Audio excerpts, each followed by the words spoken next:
തിരയുന്ന ദിനം. മാംസരക്തങ്ങളോടുകൂടി നമ്മുടെ ഇടയിൽ ജീവിച്ചിരുന്ന ഒരു ദൈവമാണ് ഗാന്ധിജി.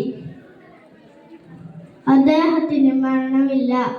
1869 ഒക്ടോബർ 2 ഗുജറാത്തിലെ പോർബന്ദറിൽ ആയിരുന്നു ഗാന്ധിജിയുടെ ജനനം. സത്യത്തിനും ധർമ്മത്തിനും വേണ്ടി പോരാടിയ മോഹൻദാസ് കരംചന്ദ് ഗാന്ധി ഒരു ധീര ദേശാഭിമാനിയാണ്.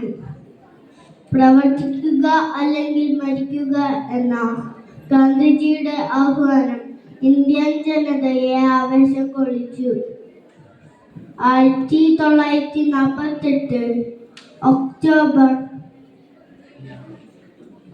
ജനുവരി 30 ഗോഡ്സെ എന്ന നരാധമന്റെ വെടിയേറ്റ് വീഴുമ്പോഴും ആ സാധു ശരീരത്തിൽ മേൽക്കുപ്പായം ഉണ്ടായിരുന്നില്ല. സ്മൃതിയാകേണ്ട ആളല്ല ഗാന്ധി, കൊതിയേറേണ്ട ആളാണ് ഗാന്ധി എന്ന സുകുമാർ അഴീക്കോട് മാഷിന്റെ വരികൾ സ്മരിച്ചുകൊണ്ട് ഞാൻ എൻ്റെ വാക്കുകൾ നിർത്തുന്നു. നന്ദി, നമസ്കാരം.